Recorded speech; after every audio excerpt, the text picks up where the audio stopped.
تو جو بڑے زمیندار تھے انہوں نے اپنے ہاریوں اور کسانوں کو ایسے دبا کے رکھا ہوا تھا.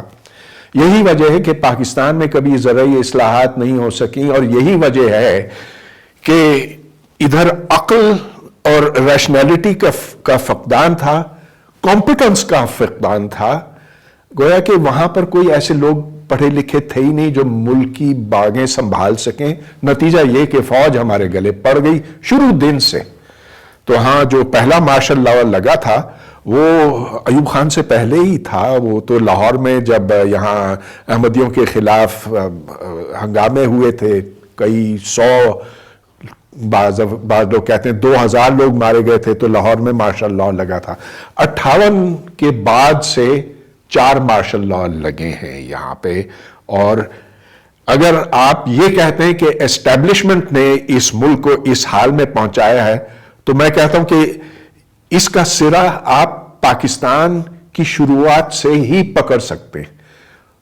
وہاں سے اس اسٹیبلشمنٹ نے عوام کا گلا دبایا ہوا ہے. یعنی آپ بہت پیچھے چلے گئے, تو اس کا مطلب ہے اب آر یو ٹاکنگ اباؤٹ مولوی تمیز الدین کیس یا Liaquat Ali Khan? I am talking about even before that. میں 1947 کی بات کر رہا ہوں, جب جناح صاحب حیات تھے, اور اس وقت مسلم لیگ کے لیڈران, ایک طرف تو ممدود تھا, دوسری طرف ادھر پنجاب کا گورنر تھا, یہ آپس میں لڑ رہے تھے. ہندو یہاں سے بھاگے ہوئے تھے اور ان کی زمینوں کے اوپر قبضہ کرنے کے لیے ہر ایک دوڑ رہا تھا.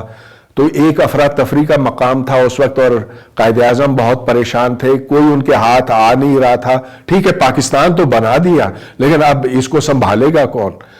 تو جب تک وہ حیات تھے تو ٹھیک ہے یہاں معاملہ چلا کسی حد تک, لیکن اس وقت بھی بگاڑ بالکل شروع دن سے نظر آ رہا تھا. پھر جب حالات اس قدر بگڑ گئے کہ مسلم لیگ خود ہی ٹوٹ گئی, مسلم لیگ کو ٹوٹے ہوئے پاکستان کے بعد کچھ 5 سال لگے, 4 سال لگے.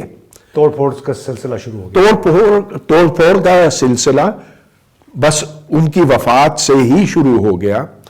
لیاقت علی خان نہیں سنبھال سکے, پھر ان کو مار دیا گیا. پتہ نہیں کس نے مارا, آج تک سمجھ میں نہیں آیا.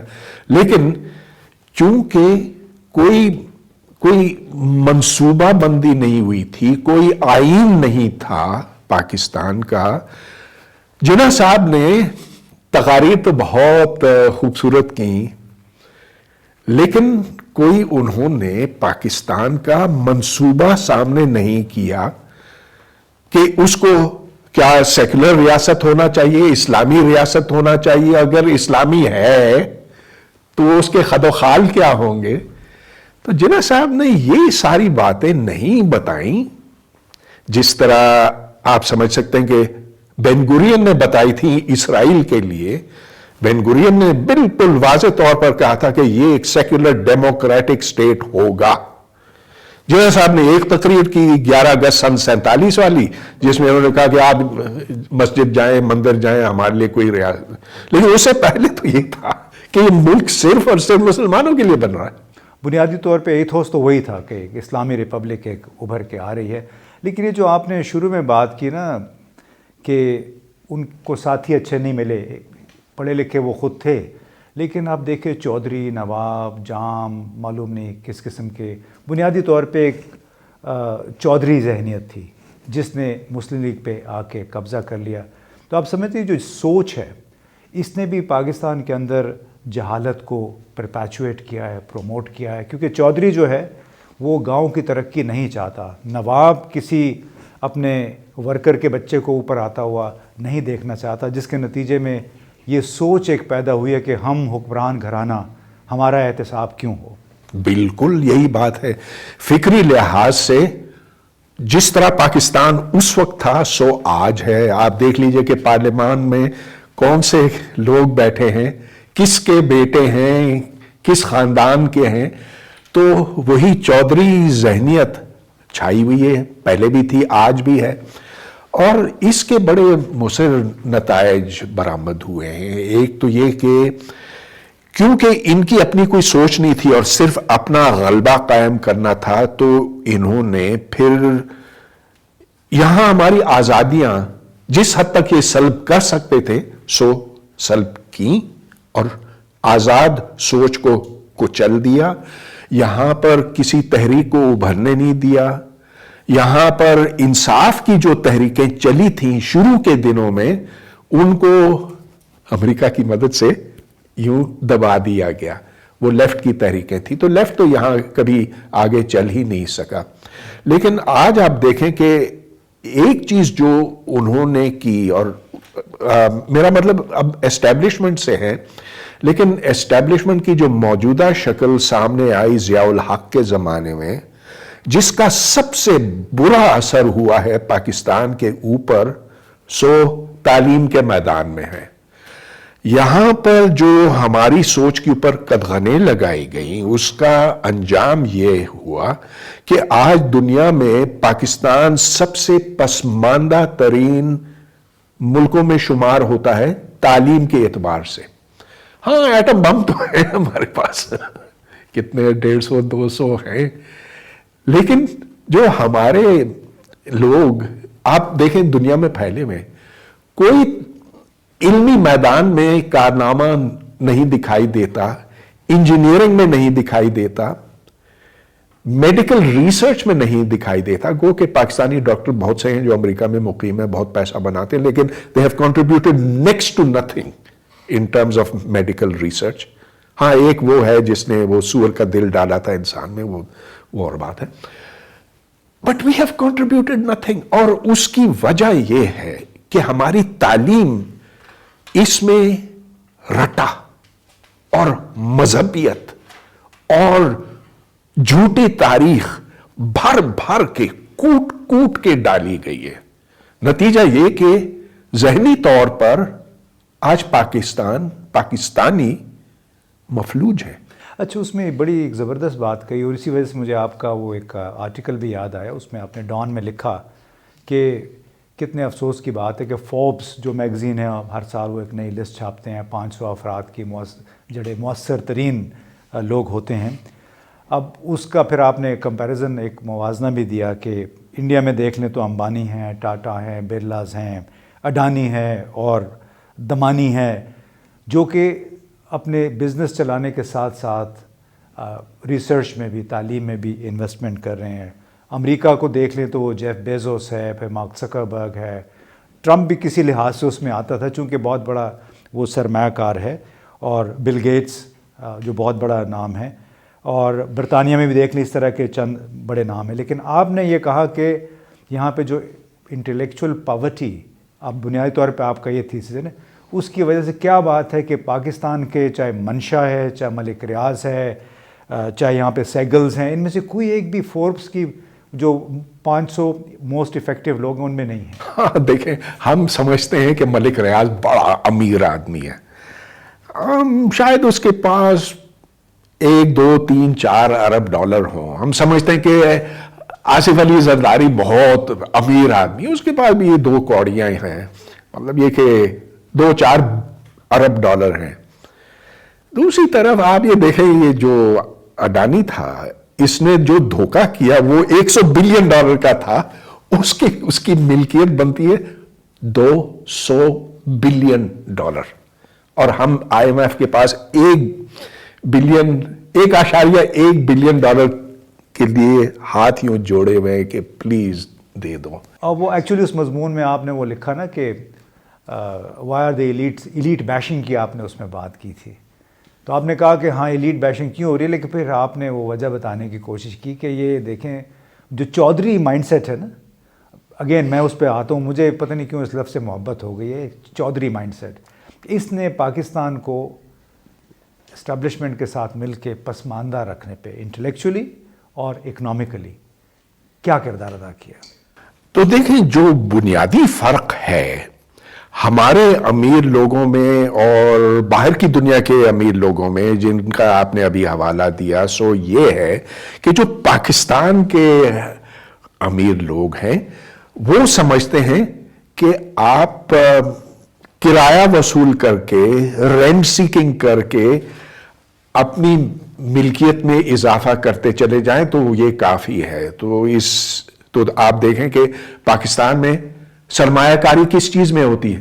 زمین خریدی جاتی ہے، آج 2 کروڑ کی ہے، 2 سال بعد وہ 4 کروڑ کی ہو جائے گی. تو اس طرح سے وہ منافع بناتے چلے جاتے ہیں. لیکن جو باہر کے لوگ ہیں، اور باہر سے میرا مطلب یہ جو اڈانی اور گوتم اور یہ سارے ٹاٹا اور برلا اور یہ سارے لوگ ہیں، یا ادھر جیف بیزوس ہے یا بل گیٹس ہے وغیرہ، وہ کوئی نئی مصنوعات بناتے، کوئی نئی صنعتیں قائم کرتے ہیں، کوئی ان کا ایسا پروڈکٹ ہوتا ہے جو دنیا جہاں میں بکتا ہے، جس کی مانگ ہوتی ہے.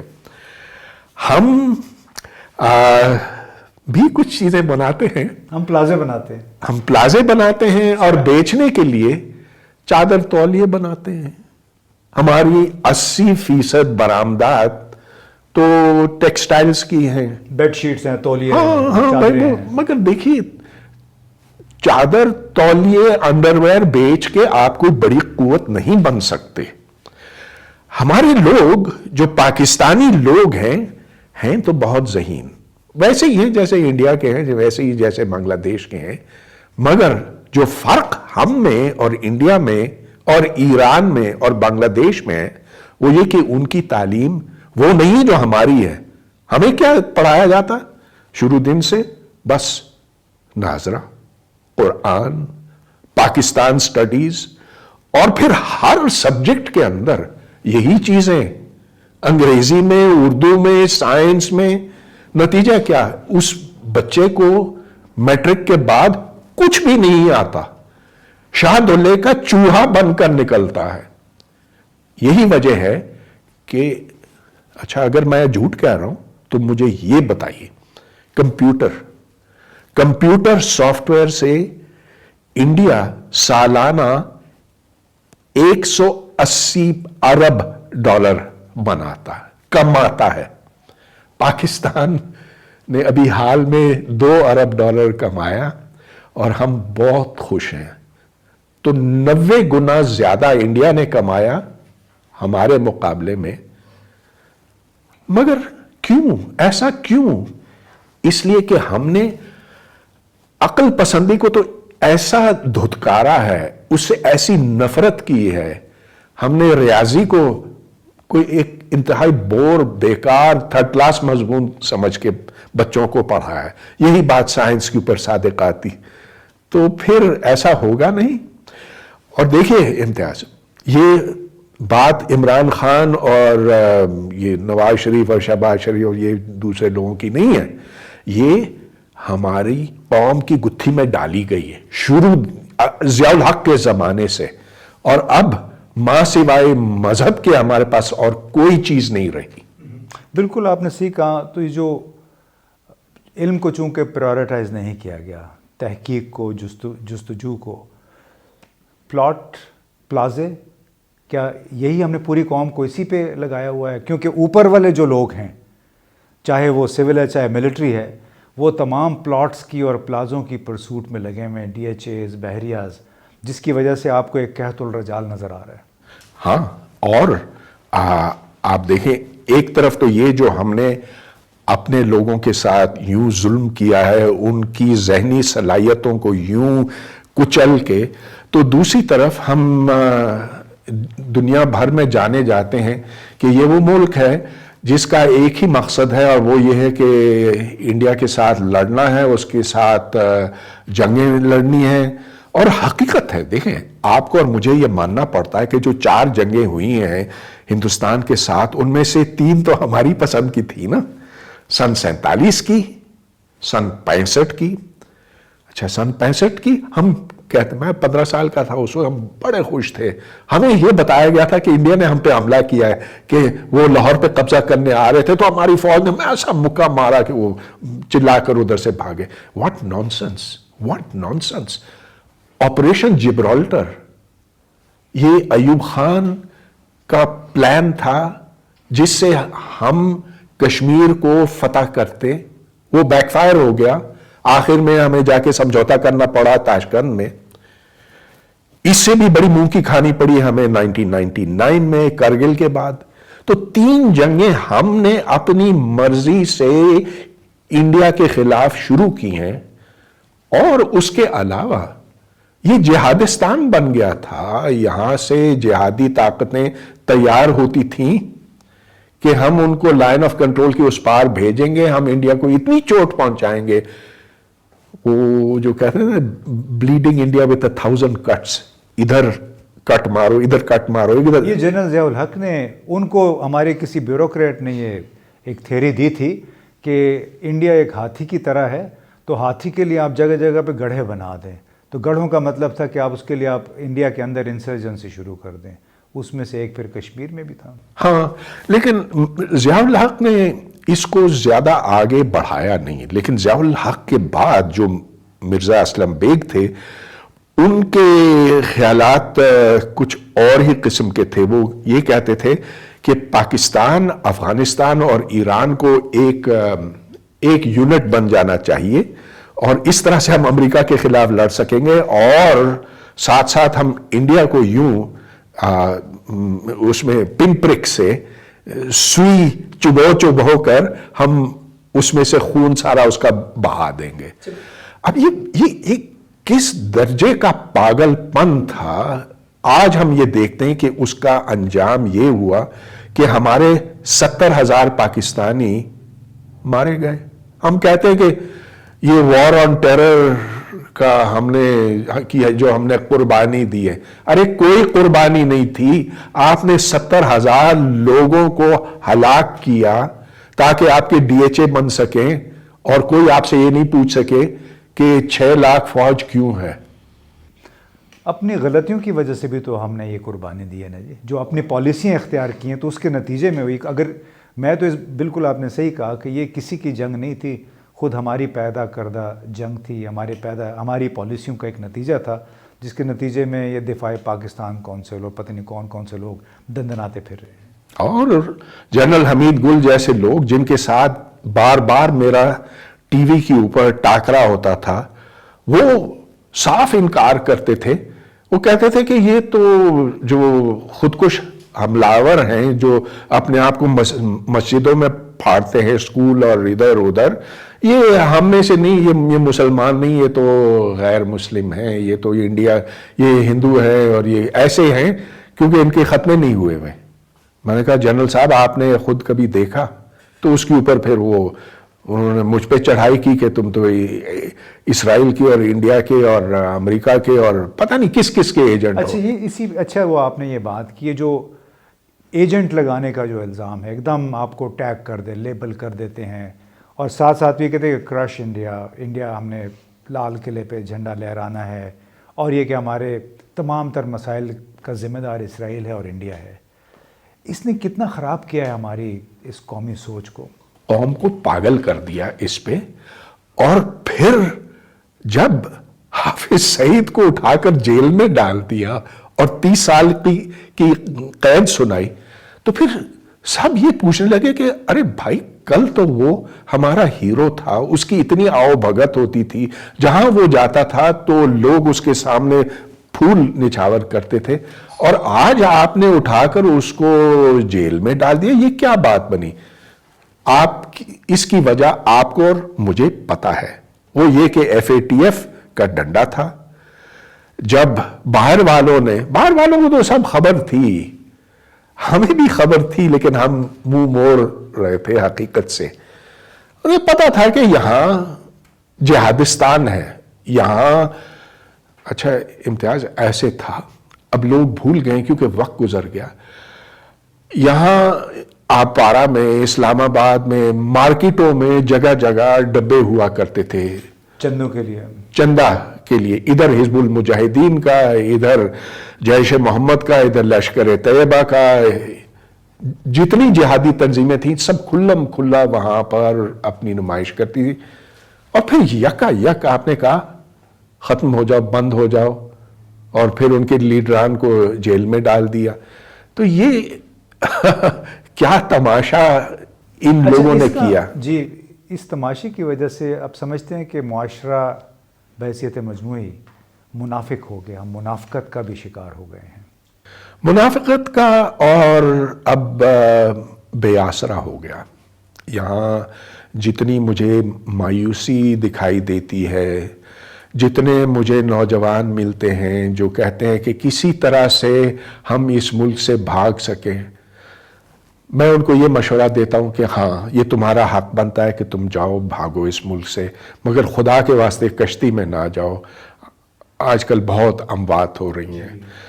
لیکن میں آپ کو یہ بات اس لیے بتا رہا ہوں کہ یہ وہ اسٹیبلشمنٹ ہے جس نے اس ملک کا بیڑا غرق کیا. اس میں ایکچولی بڑی اچھی بات، پھر آپ اسٹیبلشمنٹ کی طرف آ گئے. منافقت کا سوال میں نے اسی وجہ سے کیا تھا کہ گزشتہ دور حکومت میں سابق فوج کے سربراہ جو ہیں جنرل قمر جاوید باجوہ، وہ بہت دعوے کرتے رہے. وہ دعوے بعد میں پتہ چلا وہ جھوٹ بولتے رہے، چونکہ خود ہم بھی بریفنگز میں موجود ہوا کرتے تھے. اور منافقت اس وقت سامنے آئی جب انہوں نے حال ہی میں ایک اور انٹرویو میں یہ کہا کہ ڈان لیکس کا جو ایک سکینڈل بنا تھا، وہ معاملہ اتنا بڑا نہیں تھا جتنا اس وقت کے فوج کے سربراہ جنرل راحیل شریف نے بنایا، کیونکہ وہ ایکسٹینشن لینا چاہ رہے تھے. تو آپ اس پہ ذرا روشنی ڈالیں کہ اس قسم کے ماحول میں آپ اس اسٹیبلشمنٹ کے قومی بیانی کے ساتھ کیسے جائیں گے جس کا سربراہ اپنے پیشرو کو کہہ رہا ہے کہ اس نے محض اپنی ایکسٹینشن کی خاطر ڈان لیکس کے معاملے کو اتنا بڑا چڑھا کے بیان کیا. جی، تو سیرل المیڈا نے یہ سٹوری سب سے پہلے بیان کی بنیادی طور پہ تھی. ایک سٹوری تھی. ہاں، سٹوری تھی. اور اس وقت اس کا پس منظر یہ ہے کہ دنیا جہاں میں پاکستان کی لان تان ہو رہی تھی، جہاں پاکستانی سفیر تھے، سفارت خانے تھے، ادھر انہیں یہ بتایا جاتا تھا کہ تمہارا ملک جہاد کر رہا ہے اور یہاں سے دہشت گرد بھیج رہا ہے پاکستان سے انڈیا میں، افغانستان میں، اور جب تک یہ رکے گا نہیں تو آپ بھول جائیں کہ ہم آپ کی کوئی بھی بات سنیں، خواہ وہ کشمیر کی ہو، خواہ وہ IMF سے متعلق ہو، خواہ وہ کسی اور چیز سے. تو نواز شریف کو یہ بات بالآخر سمجھ میں آ گئی، اور گو کہ وہ ڈھیلا ڈھالا سا آدمی تھا، نظریاتی بالکل نہیں تھا. اس کو تو صرف اس بات سے غرض تھی کہ وہ کسی طرح سے حکومت اپنی چلاتا رہے. بہرحال وہ پھر جب ہر طرف سے یہ بات اس کو پہنچائی گئی، اس نے پھر یہ بات لیک کر دی سیرل المیڈا کے ذریعے سے ڈان کو. ویسے تو دنیا جہاں کو سبھی کو پتا تھا، پاکستان میں بھی باہر بھی. لیکن جیسا کہ ابھی آپ بتا رہے ہیں، جنرل باجوہ اس وقت جنرل تو نہیں تھا، لیفٹیننٹ جنرل تھا جو بھی، تو اس نے وہ بھی ان مذاکرات میں شامل تھا. اور اب جو اس کا بیانیہ ہے کہ یہ راحیل شریف نے اس کا بتنگڑ بنایا صرف اس لیے کہ نواز شریف اس کو ایکسٹینشن دینے پر راضی نہ ہوا. بہرحال وہ 93 ایکڑ اس کو مل گئے لاہور میں. جنرل باجوہ کو بھی ملے. نہیں، یہ نہیں، باجوہ کو نہیں ملے، جنرل راحیل شریف کو 93 acres of land in Lahore, Bedian road کے پاس. 110 ایکڑ جنرل باجوہ کو ملے ہیں. اچھا، اس کا مجھے نہیں پتا. یہ ایکچولی دیکھیں، غریب لوگ ہوتے ہیں، بڑی ملک کی خدمت کرتے ہیں، وسائل چونکہ اور کوئی ان کے پاس اویلیبل نہیں ہوتے، تو ایک ویلفیئر ڈپارٹمنٹ ہے جنرل ہیڈ کوارٹر کے اندر. میں بھی ڈان میں اسٹوری پڑھ رہا تھا، تو وہ آئیڈینٹیفائی کرتا ہے کہ کون سی جگہ کہاں پہ ہے جو ہم DHA کے لیے حاصل کر سکتے ہیں. اور اس میں ان کو یہ خیال آیا کہ جنرل باجوہ صاحب جب ریٹائر ہوں گے تو ان کے پاس کچھ 2-4 مربع زمین ہونی چاہیے. انہوں نے پھر ان کو یہ بتایا اور جنرل راحیل شریف کو بھی بتایا کہ یہ زمین ہے، یہاں پہ آپ لے لیں. انہوں نے وہ زمین لے لی، اور ظاہر ہے ان کے تو وہم و گمان بھی نہیں ہوگا کبھی یہ DHA میں شامل ہو جائے گی یہ زمین. اب تصور کریں کہ جو چیز آپ نے 100 روپے کی خرید جب DHA میں ہوتی ہے تو وہ 1000 روپے کی ہو جاتی ہے، صرف 92-93 ایکڑ. اور معصوم لوگ ہیں، بڑے معصوم لوگ ہیں. ہاں. اور ان کو چونکہ وسائل بیچاروں کے نہیں ہوتے ہیں. امتیاز، میں آپ کو یہ بات بتاؤں کیونکہ میں کچھ لو لیول کے فوجیوں سے بھی میری گفتگو ہوئی اس پہ. انہیں بہت کم ملتا.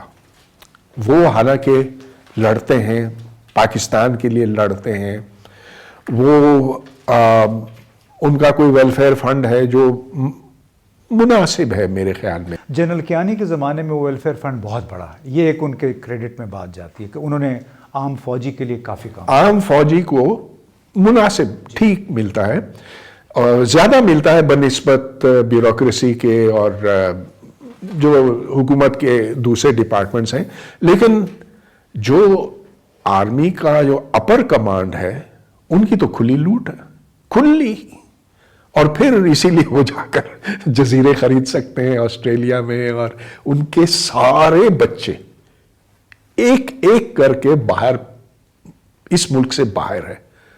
کوئی دبئی میں ہے, کوئی امریکہ میں, کوئی کینیڈا میں, کوئی آسٹریلیا میں, پاکستان میں کوئی نہیں ہے. اچھا, اس میں پھر یہ بتائیں کہ ان کو فیسیلیٹیٹ کرنے میں پھر ہمارے جو بڑے بڑے نامی گرامی سیاستدان ہیں وہ بھی تو کردار ادا کرتے ہیں. ان کے اپنے دبئی میں, نیو یارک میں, لندن میں, ہر جگہ پہ زیادہ, یہ صرف اس وجہ سے کرتے ہیں پھر مار دھاڑ کے, چونکہ ان کو ایک سینکشن ملی ہوئی ہے کہ وہ بھی کر رہے ہیں, لہٰذا ہمیں, ہماری جب باری آئی ہے تو اب ہم بھی کر لیتے ہیں. دیکھیں یہ اس طرح کی بات ہے کہ وہ ٹائٹینک جہاز تھا نا, انہیں پتا تھا کہ یہ جا کر آگے برف سے آئس برگ سے ٹکرائے گا, لیکن انہوں نے لائف بوٹس کا انتظام کیا ہوا ہے. تو جب وقت آئے گا تو پھر وہ سٹیزن شپ خرید لیں گے, یا بہتوں نے سٹیزن شپ خرید لیا ہوا ہے. اس کے لیے کتنا چاہیے؟ معمولی $5 ملین چاہیے. $5-10 ملین تو ایک کانٹریکٹ کی بات ہوتی ہے. ایک کانٹریکٹ کی بات ہے تو کچھ آپ دوز خرید لیں, کچھ جہاز خرید لیں, کچھ ڈیفنس بجٹ میں سے. پھر یہ بتائیں نا, جو آپ نے اپنے ایک آرٹیکل میں بھی لکھا, بھی 1 اپریل کو وہ چھپا, اس میں آپ نے لکھا کہ آٹے کی تقسیم کے حوالے سے جو 16-17 اموات ہوئے ہیں, اس کانٹیکس میں آپ نے وہ بات کی کہ اس وقت جو کچھ لگ رہا ہے ہمیں سامنے وہ یہ ہے کہ غریب آدمی اس سے پہلے, سب سے پہلے براہ راست متاثر ہوگا, مگر بالآخر یہ قیمت سب کو چکانی پڑے گی. لیکن یہ جو 1-2% لوگ ہیں جن کی طرف اشارہ مفتاح اسماعیل صاحب بھی بار بار کر رہے ہیں, ان کو تو کچھ نہیں ہوگا, وہ تو بیگ اٹھائیں گے, پہلے انہوں نے شہریت خریدی ہوئی ہے باہر سے, ڈول سٹیزنز ہیں, انہیں کیا فرق پڑے گا؟ ہاں, انہیں فرق نہیں پڑے گا, مگر دیکھیں وہ ان کی تعداد بہت تھوڑی ہے, اور اگر آپ ان کی شرح دیکھیں, یعنی کہ کتنے فیصد ایسے لوگ ہیں, تو وقت کے ساتھ یہ بہت تیزی سے گھٹتا چلا جائے گا. پہلے شاید یہ 5% ہوتے تھے, پھر یہ 4 ہو جائے گا, پھر 3, پھر 2. اب آپ یہ دیکھیں کہ انہوں نے اپنے اپنے جزیرے بنائے ہوئے ہیں, جیسا کہ یہ DHAs ہیں, بحریہ ہیں, بڑے خوبصورت ہاؤسنگ سوسائٹیز ہیں جن کے باہر آپ کو غربت کا ایک پورا سمندر دکھائی دے گا. اس میں ادھر آپ کو گندگی اور بھوک اور ننگ اور یہ سب کچھ نظر آئے گا. لیکن یہ سمجھ لیجئے کہ یہ جزیرے ہیں, ایک ادھر, ایک ادھر, ایک ادھر. ان کے بیچ میں جو سمندر ہے, جو نالے ہیں, وہ زیادہ گندے ہوتے چلے جائیں گے, زیادہ گہرے ہوتے چلے جائیں گے, اور پھر ایک جزیرے سے دوسرے جزیرے تک جانا بھی زیادہ مشکل ہوتا چلا جائے گا. پاکستان کا پھر یہ مستقبل.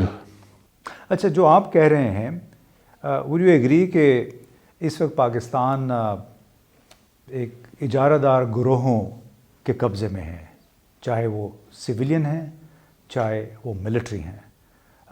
اس کو آپ آکٹوپس بھی کہہ سکتے ہیں کہ ٹینٹیکلز انہوں نے پھیلا دیے ہیں, پورے معاشرے کو انہوں نے اپنی گرفت میں لیا ہوا ہے. یا پھر آکاس بیل ہے جو کہ جس درخت پہ چڑھتی ہے اس درخت کو خود پھلتی پھولتی ہے لیکن اس درخت کو خشک کر دیتی ہے. اور اس میں آپ کے ایک آرٹیکل کا بھی میں حوالہ دوں گا کہ جو ایک مسپلیسڈ نیریٹو تھا قومیت کے حوالے سے, ایک ایسا بیانیہ دیا گیا ہے جس کے نتیجے میں صرف ایک سول اور ملٹری پلنڈررز کی, لوٹ مار کرنے والوں کی ایک کلاس نے جنم لیا ہے. ہاں, حقیقت یہ کہ یہ ایسا کلاس ہے. لیکن دیکھیں, اب ہمیں سوچنے کی ضرورت ہے کہ اس دلدل میں سے کیسے نکلا جائے. تو تین چار ایسے نکات ہیں جن کے اوپر ہمیں غور کرنے کی ضرورت ہے. ایک تو یہ کہ اب وقت آ گیا کہ جو وسائل ہیں، اب وقت آ گیا ہے ٹیکس کی ادائیگی صحیح طور پر کر دینے کی. اس میں اصلاحات جب تک نہیں ہوں گے، جب تک آپ زرعی ٹیکس نہیں لگاتے اور وہ وصول نہیں کرتے، جب تک آپ پراپرٹی ٹیکس وصول نہیں کرتے. اب آپ یہ دیکھ لیجئے کہ لوگوں کے بڑے بڑے مکانات ہیں جو 30-40 کروڑ روپے کے ہیں، مگر اس کی جو ڈکلیئرڈ ویلیو ہے وہ بتاتے ہیں کہ 2 کروڑ ہے. اب اس مس میچ کو ختم کر کے پھر آپ کو ان سے وصول کرنا چاہیے. تو ٹیکس ریفارم اشد ضروری. پھر آپ کو اپنے ہمسایہ ملکوں کے ساتھ تجارت بحال کرنے کی ضرورت ہے. ہم جو تجارت کرتے ہیں کس کے ساتھ؟ کچھ عرب کے ساتھ ہے، کچھ یورپ کے ساتھ ہے، کچھ امریکہ کے ساتھ ہے، لیکن اپنے جو پڑوسی ممالک ہیں نہ ہم انڈیا کے ساتھ کرتے ہیں اور نہ ایران کے ساتھ. اچھا ایران، ابھی میں حال میں گیا ہوا تھا بلوچستان، تو پورا بلوچستان سمگلنگ کے اوپر چلتا، اور اس سمگلنگ کے نتیجے میں کیا ہوتا ہے کہ وہ رقم جو جانی چاہیے سرکار کے خزانے میں، وہ ادھر کے جو بڑے لوگ ہیں، جو افسر ہیں، جو فوجی ہیں، جو کسٹمز کے ہیں، جو پولیس کے ہیں، ان کی جیبیں بھری جا رہی ہیں. وہاں پہ باقاعدہ کاروبار کو فروغ نہیں دیا جا رہا ہے، کیونکہ اگر وہ کر دیا تو پھر یہ جو بیچارے ہمارے غریب آفیشلز ہیں، کسٹم والے، فوجی جتنے ہیں، میری ٹائم سیکیورٹی فورس سے، ان کی جیبوں میں کیا جائے؟ اور اس کی کوئی منطق بھی نہیں بنتی کہ آپ بارڈر کھول نہیں سکتے. آپ ایران کے ساتھ کھولیں، اگر یہ ایک آزاد ملک ہے، اگر میں کہہ رہا ہوں تو پھر ٹھیک ہے. اگر امریکہ کہے یا سعودی عرب کہے کہ بھائی نہ کرو تجارت ایران کے ساتھ تو بات سمجھ میں آتی، لیکن ان کی طرف سے بھی کوئی ایسا اعتراض مجھے سامنے نہیں دکھائی دے رہا. اور اب تو آپ یہ دیکھ لیجئے کہ سعودی عرب اور ایران کے بیچ میں مفاہمت شروع ہو گئی ہے. ہم انڈیا کے ساتھ کیوں نہیں کر سکتے؟ انڈیا سے ہم اتنا کچھ حاصل کر سکتے ہیں. انڈیا ہم سے کچھ تھوڑا بہت اس کا فائدہ ہوگا، معمولی فائدہ تو ہمارا ہوگا. تو یہ تیسرا نقطہ تھا میرا کہ improve relations with your neighbours. یہ جو کشمیر کا بتنگڑ بنایا ہوا ہے کہ ہم لے کر رہیں گے کشمیر تو اب ختم ہو گیا میرا خیال ہے مسئلہ، مگر ان کی سمجھ میں نہیں آیا نا اب تک. اب بھی 5 فروری کو وہ ڈھول بجاتے ہیں. اور جو چوتھی بات ہے، اور یہ میں پھر اس پہ جتنا میں نے زور دیا اور زیادہ زور دینے کی ضرورت، خدا را اس ملک کی تعلیم کو درست کیجئے، نہیں تو آج سے 20 سال بعد ہم صومالیہ سے بھی نیچے گر چکے ہوں گے تعلیمی اعتبار سے. یہ جو آپ صرف انہیں مذہب پڑھاتے ہیں، یہ ایک زہر کی گولی کھانے کے مترادف ہے، کیونکہ پھر دنیا میں آپ کی کوئی قدر نہیں ہوگی. آپ افغانستان کی طرح ہو جائیں گے. آپ کے اسٹوڈنٹس کے پاس کوئی سکلز نہیں ہے، وہ پڑھ نہیں سکتے، وہ لکھ نہیں سکتے. آج آپ دیکھیں مشرق وسطیٰ میں جو سب سے گھٹیا نوکری ہیں وہ پاکستانیوں کے پاس ہے. بڑا افسوس ہوتا ہے وہاں پہ جا کے. حالانکہ ہم ذہین لوگ ہیں، ہم پاکستانی اچھے ذہنوں کے مالک، بہت محنتی ہیں. آپ دیکھیں کہ جو مزدور ہمارے لگے رہتے ہیں گرمی میں، سردی میں، مگر انہیں موقع نہیں ملا، ان کو وہ تعلیم نہیں دی گئی پاکستان میں. اس کو جب تک ہم ٹھیک نہیں کریں گے تو ہمارا کوئی مستقبل نہیں. ایک آخری سوال بتائیے گا کہ پاکستان کے موجودہ حالات میں، چاہے اب سول کو دیکھیں، ملٹری کو دیکھیں، بزنس اشرافیہ کو دیکھیں، ان کو پروموٹ کرنے میں، ان کے مفادات کو بڑھاوا دینے میں ہمارے میڈیا ہاؤسز، ہمارے کئی جرنلسٹ نے کیا کردار ادا کیا ہے؟ کبھی جو اصل بات ہے، اصل معاملے ہیں، ان کو سامنے آنے نہیں دیا گیا. میڈیا میں ہمیشہ فروئی باتیں ادھر اور ادھر کی، ادھر شہباز شریف تو ادھر عمران خان، اور آپس کی جو لڑائیاں اور گالم گلوچ ہے، اس چیز کو ہائی لائٹ کرنا، اس سے قوم کا فائدہ نہیں ہے. آپ اس بات پر زور دیں کہ دیکھو اب ماحولیاتی تبدیلی کا آنا ناگزیر ہے، آ چکی ہے، وہ زمانہ آ گیا ہے، اس کے ساتھ آپ کیسے نمٹیں گے؟ آپ اب دنیا میں تنہا ہو کر رہ گئے تو اب کیا تدابیر ہیں جن پر آپ کو عمل کرنا چاہیے، وغیرہ وغیرہ جو بڑے ایشوز ہیں نا، یہ میڈیا پر ہونے چاہیے۔ یہ نہیں کہ کسی نے کس کے بارے میں کیا کہا، کیا گالی دی، اور یہ جو سینسیشنلزم ہے اس نے ہمارے ملک کو بہت پیچھے کیا ہوا۔ منافقت کو بھی فروغ دیا ہے بنیادی طور پہ۔ ہر قسم کی یہاں دروغ گوئی، جھوٹ بولا جاتا ہے، اور لفافہ جرنلزم تو ہے ہی۔ اور چلیے ان باتوں کو چھوڑیں، بات یہ ہے کہ پاکستان کا مستقبل روشن ہو سکتا ہے، اب بھی ہم اس دلدل سے نکل سکتے ہیں، لیکن وقت کم ہے۔ چلیں جناب، بہت بہت شکریہ، زبردست گفتگو ہوئی۔ ابھی اس میں بہت کچھ باتیں ہیں کہنے کی، لیکن کوشش کریں گے ایک اور نشست میں ان باتوں کا احاطہ کریں۔ اب امید ہے آپ کو یہ شو پسند آئے گا، اس کو آپ ضرور دیکھیں، دوسرے دوستوں کے ساتھ بھی ضرور شیئر کریں۔ بہت بہت شکریہ۔